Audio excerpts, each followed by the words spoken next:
Elle s'appelle Alexandra Yahalomi, elle est en Israël depuis 5 ans, c'est son Alia Story. Ils ont relevé le défi de l'Alia. Alia Story, c'est vous, c'est nous. Bonjour Alexandra. Bonjour. Comment ça va? Très bien, merci. Ouais, pas trop tendu? Non, c'est bon. Alors Alexandra, tu es en Israël depuis 5 ans, tu habitais, on va dire, près d'Anguin, à Saint-Gratien. Et chez toi, on a toujours parlé d'Alia. C'est ça. C'était, on va dire, une discussion vraiment habituelle. Mes parents voulaient faire l'Alia quand mon père sera à la retraite, en fait. Et du coup, moi, je me suis dit, dommage d'attendre que vous soyez à la retraite pour partir. Peut-être que je pourrais partir maintenant et préparer à apprendre la langue. Vous aider, en fait, à partir en éclaireuse pour vous aider. C'est un peu ça, voilà. Ouais, c'est ce que tu as fait. C'est ce que j'ai fait. Un jour, j'ai rempli mon dossier. À l'agent juive. Voilà, c'est ça. J'ai fait mon dossier et mon papa n'y croyait pas, quoi. Il m'a dit, non, c'est pas vrai, t'as pas rempli ton dossier. Je dis, si, j'ai fait mon dossier, je pars dans 10 jours. Et il a été un petit peu sous le choc, mais... Tu avais préparé ou pas trop? Non, vraiment, j'ai dit je verrai sur place. J'ai pris mes affaires, mes valises. J'ai trié mes affaires, j'ai fait mes valises. Tu savais où t'allais atterrir quand même? Oui, je savais où j'allais atterrir. Ma grand-mère m'a accueillie dans son appartement et du coup, c'est vrai que c'est un vrai coup de pouce. J'ai vraiment pu me permettre d'aller à l'Oupan et puis en même temps de travailler un petit peu à côté pour pouvoir... Donc, tu n'avais pas l'angoisse du loyer. Déjà, c'était... J'avais déjà ça. J'avais pas l'angoisse du loyer. Voilà. Donc, du coup, ça m'a permis vraiment de m'ouvrir, en fait, de me dire, vas-y, de toute façon, tu perds rien. Au pire, Au pire, ça marche pas, tu rentres. Tu rentres, voilà. Bon. Tu rentres chez papa, maman. Mais bon, Okay. J'avais pas trop envie. J'avais vraiment l'objectif, c'était d'y arriver et que mes parents soient fiers que j'ai réussi à faire mon alia, quoi. Alors, le projet de tes parents de venir en Israël à la retraite, malheureusement, n'a pas pu se faire puisque, entre-temps, tu as perdu ta maman. C'est ça, ma maman est décédée et du coup, mon papa a repoussé... Quand tu étais en Israël. Ouais, c'est ça. Mm-hmm. Donc, du coup, mon père a repoussé son alia et... Donc, voilà. Donc, pour l'instant, toi, tu es là, mais lui, il n'est pas là. C'est ça. Bon, alors, j'imagine que ça n'a pas été très facile. Toi, tu étais graphiste à Paris, tu avais une bonne situation, tu travaillais bien.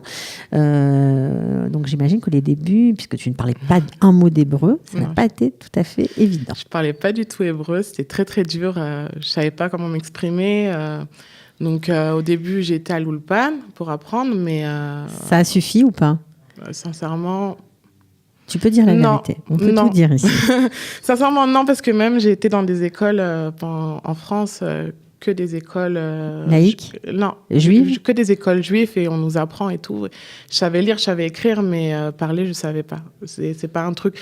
À émettre, quand j'ai fait mon alia, enfin avant que je fasse mon alia, je disais toujours je ferai jamais mon alia. Je sais pas pourquoi, j'avais pas envie, enfin je le sentais pas et je me voyais pas m'intégrer à ce projet-là. Mais au fur et à mesure, je sais pas pourquoi, j'ai eu comme un déclic ou quelque chose qui a fait que mon cœur il voulait être en Israël en fait. Je sais pas pourquoi. Je suis venue une fois en Israël et mon cœur il m'a dit écoute, il faut que tu reviennes, il faut que tu reviennes. Et du coup... T'avais fait un seul voyage avant de venir? J'avais fait, je crois que j'ai fait 2 voyages. J'ai fait un voyage avec mes parents et après un voyage toute seule. Mm-hmm. Et en venant toute seule, j'avais vraiment envie de revenir, en fait. Alors, pas facile aussi parce que tu es arrivé célibataire, tu avais la trentaine environ, et donc ça fait beaucoup de choses à surmonter. C'est ça. J'avais un petit peu peur, mais bon, on s'est dit, on va apprendre et on va être téméraire et on va tenter la chance, on va voir comment on va s'y prendre et comment on va au fur et à mesure, quoi, sans vraiment rien préparer, en fait. C'est ça c'était un peu nouveau pour toi, puisque t'es plutôt...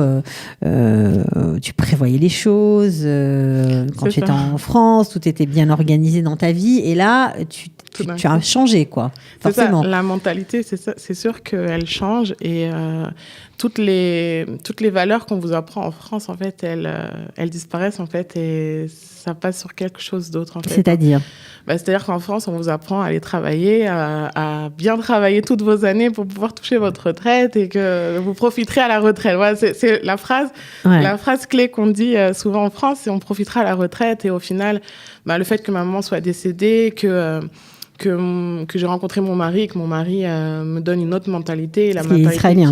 Voilà, c'est ça, israélien. C'est quoi la mentalité israélienne? C'est tout. C'est un peu vivre au jour, profiter aujourd'hui et puis.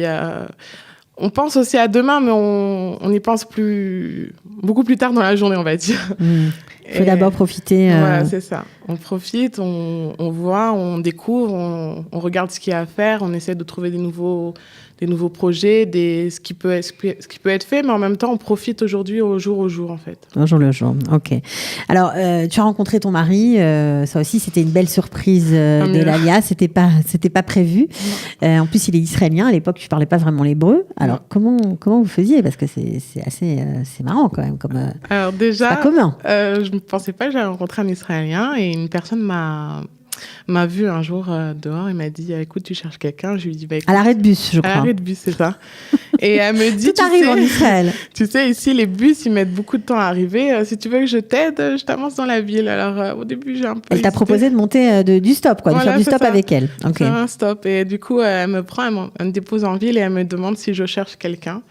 Et je lui dis écoute. Pas vraiment. Enfin, si et non, quoi. Mais pas. T'étais un peu surprise. Faut bien c'est dire. ça, j'étais surprise. Et du coup, elle me dit écoute, je connais quelqu'un et tout. Il est comme ça, il est comme ci, comme ça. Tu veux pas son numéro de téléphone? Je lui dis écoute, appelle-le déjà et puis vois si on peut se rencontrer. On verra après par la suite. Et du coup, j'ai rencontré mon mari. Donc, vu que moi, je parlais pas très bien hébreu, je savais faire 2-3 phrases, mais pas plus que ça. Donc, au début, on a utilisé Google. Ça veut dire quoi? Vous étiez assis l'un à côté de l'autre et vous faisiez... C'est ça, en fait. Vous envoyiez des messages Google Sérieusement? Sérieusement, je tapais mes textes en français, je les traduisais en hébreu, lui tapait ses textes en hébreu, il me les traduisait en français. Du coup, j'ai appris beaucoup de vocabulaire comme ça avec lui. Et du coup, au fur et à mesure, il m'a appris de nouveaux mots. Et puis, au final, j'arrive à faire une conversation en hébreu entièrement. Donc, c'est comme ça que ça a commencé avec merci Google Translate, alors on va dire, pour pas... À vrai dire, c'était très dur parce que des fois, ça traduit très, très mal. Donc, du coup, on ne comprenait pas trop ce que l'un et l'autre voulaient dire. Mais au final, un petit miracle comme ça fait qu'on arrivait plus ou moins à se comprendre. Et au final, on n'avait plus envie de se quitter. Bon, c'est une belle histoire d'Alia aussi. Tu as continué dans ton métier? Tu as pu continuer dans le graphisme? Alors, j'ai eu des... Ou tu as dû faire plein de petits boulots? On va dire, en fait, quand je suis arrivée sur Hadera, vu que j'ai rencontré mon mari, j'ai eu cette envie d'apprendre très, très vite l'hébreu. Et du coup, j'ai été travailler dans des supermarchés. Donc, j'étais caissière. OK. Pour apprendre la langue? Pour apprendre la langue. J'ai appris beaucoup de mots. Et après, au bout d'un moment, on se lasse un peu, en fait, parce que les mots, c'est toujours les mêmes. Donc, une fois que tu as fait le tour, mais il fallait quand même accepter de changer. De redescendre. Voilà, c'est ça. C'est ça, en fait, il faut redescendre pour pouvoir remonter après un peu mieux, quoi. C'est le secret pour toi de la réussite de l'Alia? Je pense que oui, je pense qu'il faut redescendre pour pouvoir remonter après tout doucement. Mais par contre, il faut aussi faut essayer d'être entouré parce qu'en fait, même nous, que j'essaye maintenant d'avoir une clientèle israélienne et parfois les gens sont très sceptiques, donc ils nous disent non. Et parfois il y a des gens qui nous proposent, écoute, on fait des réunions entre entrepreneurs si vous voulez venir. Et c'est très important en fait de partager, en fait. C'est ça, le partage. D'accord. Donc tu t'es installé, on va dire, en tant que graphiste, c'est ça? Tu as monté une petite structure et tu proposes quoi? Des sites internet? Je fais un peu toute la communication, les sites internet, les pages Facebook, les posts en Facebook. Les flyers, les logos, les plaquettes. En français et en hébreu? En français et en hébreu. En hébreu, j'imagine que c'est ton mari qui t'aide? C'est mon mari qui... En fait, on travaille encore un petit peu avec Google Translate, mais un peu plus professionnel, en fait. Mais on fait des très beaux textes et les clients sont assez satisfaits et on se donne, sincèrement, à 100% quand on fait un projet, on l'abandonne pas au milieu ou on fait pas du faux. Parce que je sais qu'il y a beaucoup de gens qui font du faux. Et du coup, on fait vraiment un produit de A à Z et on assiste la personne et on arrive vraiment à faire un beau travail ensemble et je suis très contente. Voilà, alors toi, tu es à fond dans ton job, mais il faut croire que tes clients israéliens, on a certains qui sont vraiment très aidants, en fait. Ils tendent la main, quoi. Ils tendent la main et partagent, en fait, les contacts, en fait. C'est ça qui est bien. Plus facile de travailler avec les Israéliens qu'avec les Français? C'est différent? C'est pas la même chose et... On va dire que les Israéliens sont très pointus, mais en même temps, ils sont très ouverts, en fait. Et les Français... Ils sont très exigeants, et la moindre petite erreur, en fait, ils peuvent fermer les portes, en fait, c'est ça qui est dommage. Ouais. Alors qu'un Israélien, vous pouvez faire des erreurs et il accepte, il continue. Il va plutôt voir le côté positif de ce que vous lui apportez. Par rapport à, voilà, c'est ça, c'est le résultat qui compte et pas comment on a fait pour avoir le résultat. Voilà, c'est ça. Bon. Tu as beaucoup changé depuis que tu as fait ton alia? Moi, je pense que oui, je pense que j'ai beaucoup grandi. Je pense que c'est plus mon père qui peut me dire ou mon mari, parce que voilà, il m'a connu. Je pense que oui, j'ai changé beaucoup. Je suis un petit peu plus ouverte. Je suis un peu moins stricte, on va dire. Avant, j'étais un peu plus stricte et maintenant, je le suis un peu moins. Et on va dire que je prends les choses à la légère maintenant, en fait. Plus à la légère. Si, c'est ce que tu aimes dans la société. C'est ce que tu aimes dans la société israélienne, la légèreté. Ce qui est bien avec la société israélienne, c'est un petit peu mon caractère à moi. C'est-à-dire que je suis très gentille. Ouais. Mais s'il y a un truc qui me dérange, je vais exploser. Mais après, je reviens et je. Mais c'est bien, tes couleurs locales alors. C'est ça, un peu. Je rentre très bien dans la société israélienne. C'est vraiment mon tempérament. Et c'est ce que j'aime, c'est qu'en fait, ils se fâchent pas. Enfin, ils savent que si jamais vous vous fâchez ou quoi, il y a forcément une raison et que bon, après. Ils pardonnent, en fait. Ils pardonnent, ils oublient, ouais, c'est ça. Ok, donc ça te correspond bien. C'est ça. Bon. Alexandra Yaloni, merci beaucoup de nous avoir parlé un peu de ton parcours. C'était assez touchant. À bientôt. Merci de m'avoir reçu. Et bon courage pour la suite. Merci beaucoup. Ciao. Merci. Ils ont relevé le défi de l'Alia. Alia Story, c'est vous, c'est nous.